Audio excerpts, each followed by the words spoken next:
ಎರಡನೇ ಮದುವೆ ವಿಚಾರ ಪ್ರಶ್ನಿಸಿದ್ದಕ್ಕೆ ಪತ್ನಿಯ ಬರ್ಬರ ಹತ್ಯೆ.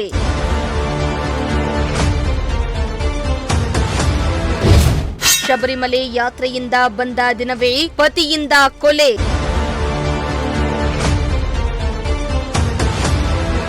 ಅಯ್ಯೋ ದೇವ್ರೆ, ಅದೇನಾಗಿದ್ಯೋ ಈ ಸಮಾಜಕ್ಕೆ. ಎಲ್ ನೋಡಿದ್ರೂ ಬರೀ ಅಕ್ರಮ ಸಂಬಂಧ, ಕೊಲೆ, ದರೋಡೆಗಳು ಸಾಲು ಸಾಲಾಗಿ ಕಾಣಸಿಗ್ತಾವೆ.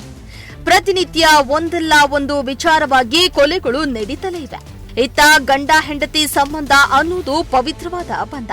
ಆದ್ರೆ ಇಂತಹ ಬಂಧಕ್ಕೆ ಇಂದು ಗಂಡ ಹೆಂಡತಿ ಇಬ್ಬರು ಅಗೌರವ ತರ್ತಿದ್ದಾರೆ. ಹೆಂಡತಿ ಬೇರೊಬ್ಬನ ಮೋಹಕ್ಕೆ ಬಿದ್ರೆ ಇತ್ತ ಗಂಡ ಪರಸ್ತ್ರೀಗಾಗಿ ಹೆಂಡತಿಗೆ ಸ್ಕೆಚ್ ಹಾಕ್ತಿದ್ದಾನೆ.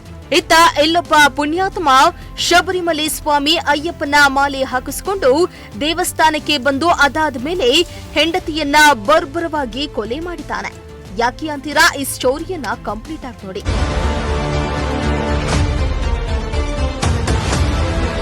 ಹೌದು, ಇಂತಹದೊಂದು ಕ್ರೌರ್ಯತೆ ನಡೆದಿರೋದು ಬೇರೆಲ್ಲೂ ಅಲ್ಲ, ಹಾಸನ ಜಿಲ್ಲೆಯಲ್ಲಿ. ಶಬರಿಮಲೆಯಿಂದ ಬಂದೊಡನೆ ಎರಡನೇ ಮದುವೆಯಾಗಿರುವ ವಿಚಾರವನ್ನ ಪ್ರಶ್ನಿಸಿದ್ದಕ್ಕೆ ಮೊದಲ ಪತ್ನಿಯನ್ನ ಪತಿಯೇ ಬರ್ಬರವಾಗಿ ಹತ್ಯೆ ಮಾಡಿರುವ ಭೀಕರ ಘಟನೆ ಹಾಸನ ಜಿಲ್ಲೆಯ ಆಲೂರು ತಾಲೂಕಿನ ಯಡೂರು ಗ್ರಾಮದಲ್ಲಿ ನಡೆದಿದೆ.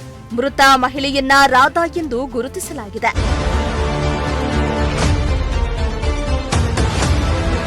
ಹೌದು, ಕುಮಾರ್ ಎಂಬಾತ ಈ ಕೃತ್ಯವನ್ನ ಎಸಗಿದ್ದು ಪತ್ನಿಯನ್ನ ಹತ್ಯೆ ಮಾಡಿ ಬಳಿಕ ಕಂದಲಿ ಸಮೀಪ ಯಗಚಿ ನದಿಗೆ ಶವವನ್ನ ಎಸೆದೋಗಿದ್ದಾನೆ. ಇನ್ನು ಮೃತ ಮಹಿಳೆ ರಾಧಾ ಕಳೆದ 4 ವರ್ಷಗಳಿಂದ ಪತಿಯಿಂದ ಬೇರ್ಪಟ್ಟು ಪ್ರತ್ಯೇಕವಾಗಿ ವಾಸವಾಗಿದ್ರು.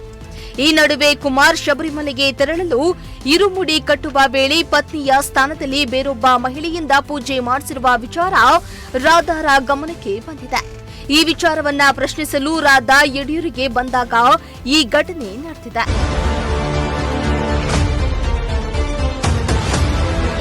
ಇನ್ನು ಕುಮಾರ್ ಶಬರಿಮಲೆಯಿಂದ ಬಂದೊಡನೆ ಪತ್ನಿ ರಾಧಾ ಯಡಿಯೂರು ಗ್ರಾಮಕ್ಕೆ ಬಂದಿದ್ದು, ಇದೇ ವಿಚಾರವಾಗಿ ಪತಿ ಪತ್ನಿ ಮಧ್ಯೆ ಗಲಾಟೆ ನಡೆದಿದ್ದು, ಕುಮಾರ್ ರಾಧಾಳನ್ನ ಕೊಲೆಗೈದು ಹಾಸನ ತಾಲೂಕಿನ ಯಗಚಿ ನದಿಗೆ ಎಸೆದಿದ್ದಾನೆ. ಬಳಿಕ ತಾನೇ ಹೋಗಿ ಪೊಲೀಸರಿಗೆ ಮಾಹಿತಿಯನ್ನ ನೀಡಿದ್ದಾನೆ. ಸದ್ಯ ಮೃತಳ ಕುಟುಂಬಸ್ಥರ ಆಕ್ರಂದನ ಮುಗಿಲು ಮುಟ್ಟಿದೆ.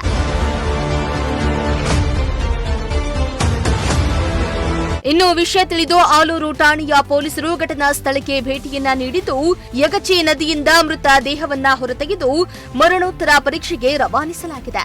ಪೊಲೀಸರು ಆರೋಪಿ ಕುಮಾರ್ನನ್ನ ಬಂಧಿಸಿದ್ದು, ಪ್ರಕರಣವನ್ನ ದಾಖಲಿಸಿಕೊಂಡು ತನಿಖೆಯನ್ನ ಮುಂದುವರೆಸಿದ್ದಾರೆ. Bureau report, Prajashakti TV.